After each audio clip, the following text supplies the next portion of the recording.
Bonjour à tous, nous pouvons prendre un moment ce matin pour méditer un passage du livre du ciel tome 13 de Luisa Picaretta. Au nom du Père et du Fils et du Saint-Esprit. Amen. Jésus, je me plonge en toi, je me plonge dans ta divine volonté et je te demande aujourd'hui de venir tout faire en moi. Je t'abandonne ma vie, ma volonté, mon âme, mes paroles, mes actions, mes pas, mes regards, je t'abandonne tout. Viens prendre la première place et fais tout en moi, Jésus. Glorifie-toi à travers mon humanité. Et particulièrement ce matin, je te demande, Jésus, de venir toi-même lire ce passage, le comprendre en moi. Viens ouvrir mon cœur, viens ouvrir mon intelligence pour que je puisse recevoir les fruits de ce que tu veux me donner, de cet enseignement si précieux. Merci Seigneur, je t'aime, je t'adore et je te remercie au nom de tous dans ta divine volonté, avec ton amour, tes adorations, tes remerciements Jésus. Alors le passage est un passage du 21 mai 1921 où Jésus dit à Louisa qu'il ne trouve son repos que dans l'âme qui agit dans sa divine volonté.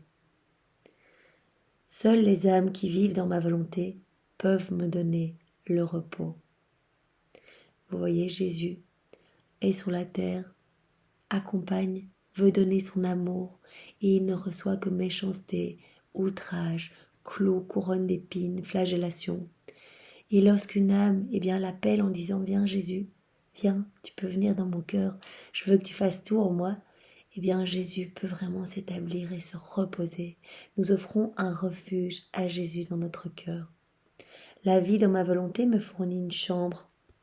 Les actes réalisés dans ma volonté me donnent un lit. Les actes répétés, d'une répétition constante, sont comme des berceuses, une musique et un opium qui m'aide à dormir. Donc vraiment, nous consolons Jésus et nous lui offrons un espace de repos dans notre âme. Néanmoins, pendant que je dors, je m'occupe de toi, de telle façon que ta volonté ne soit rien d'autre qu'un exutoire pour ma volonté. Il nous dit que, il vient s'établir dans notre âme lorsque nous lui demandons d'agir dans notre vie, de vivre tout par lui, pour lui et en lui. Lorsque nous faisons des actes dans sa divine volonté, il se repose, mais il agit en profondeur en nous. C'est lui qui va tout faire. C'est-à-dire que, par exemple, toute notre volonté ne sera rien d'autre que sa volonté. Tes pensées, un exutoire pour mon intelligence. Toutes nos pensées seront vraiment dans les pensées de Jésus. Nos paroles seront celles de Jésus. Tes paroles, un exutoire pour mes paroles. Ton cœur, un exutoire pour mon cœur. Nous allons aimer avec le cœur de Jésus.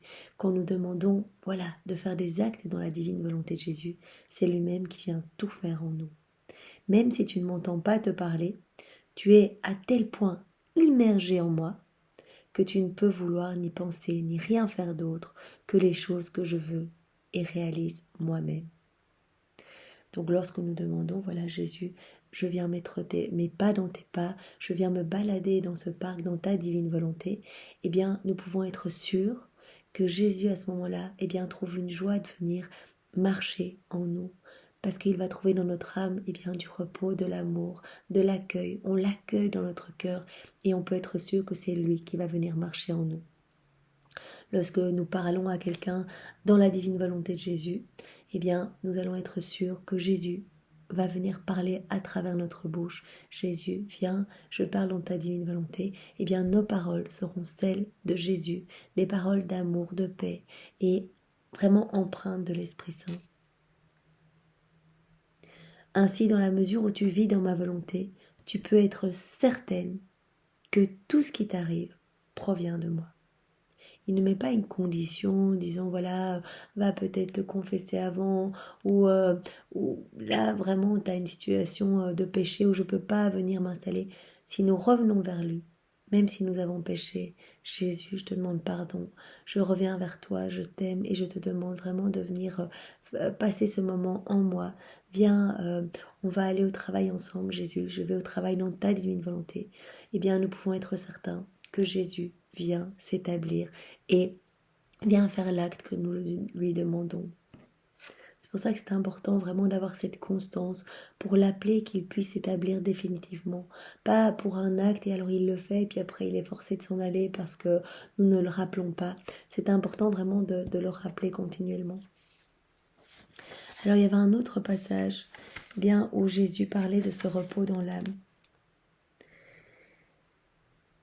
Ma fille bien-aimée, tu es le produit de ma volonté. Jésus parle à Louisa le 12 juin 1921. Je ne veux pas que tu sois le ciel étoilé. Ça me plairait de voir cette œuvre de ma création, mais je ne serai pas satisfait parce que je ne m'y trouverai pas moi-même. Je ne te veux pas non plus soleil, bien que j'en tirerai du plaisir et que j'y verrai l'ombre de ma lumière et de ma chaleur. N'y trouvant pas ma vie, je passerai autre. Vous voyez, Jésus a besoin de trouver sa vie pour pouvoir se reposer dans une âme. C'est pour ça qu'il dit « Je ne veux pas non plus que tu sois un champ plein de fleurs, de plantes et de fruits, en dépit du plaisir que j'en tirerai, car je n'y découvrirai que la senteur de mon parfum, les traces de ma douceur, la maîtrise de mon matin créateur. En ces choses je trouverai mes œuvres, mais je n'y trouverai pas ma vie. Alors je laisserai tout en arrière et je continuerai de chercher pour trouver ma vie. Mais où donc vais-je trouver ma vie? Je la trouverai dans l'âme qui vit dans ma volonté. Voilà pourquoi je ne veux pas que tu sois un ciel étoilé, un soleil ou un champ plein de fleurs. Je veux que tu sois le centre de ma volonté, où je trouverai ma vie. Fais des actes dans ma divine volonté, et tu seras le centre de ma volonté, et en toi je trouverai ma vie, puisque c'est Jésus qui vient s'établir en nous, eh bien c'est lui qui vient tout faire, et donc il trouve en nous sa vie, le centre de sa vie. Je m'arrêterai alors en toi, pour y habiter à jamais. Alors je serai content. Je ne veux pas me reposer dans les œuvres de ma création, mais seulement dans ma propre vie. Vous comprenez pourquoi Jésus vient s'établir et se reposer dans les âmes qui font sa propre volonté, qui font sa divine volonté, parce qu'il trouve sa propre vie. Eh bien, offrons au Seigneur ce refuge, cette aire de repos, en décidant aujourd'hui de faire beaucoup d'actes dans sa divine volonté. Au plus nous allons en faire, au plus il va pouvoir s'établir de manière constante et définitive dans notre âme. Eh bien voilà, c'est dans la divine volonté de Jésus que nous avons lu ce passage. Au nom du Père et du Fils et du Saint-Esprit. Amen. Soyez tous bénis. Au revoir.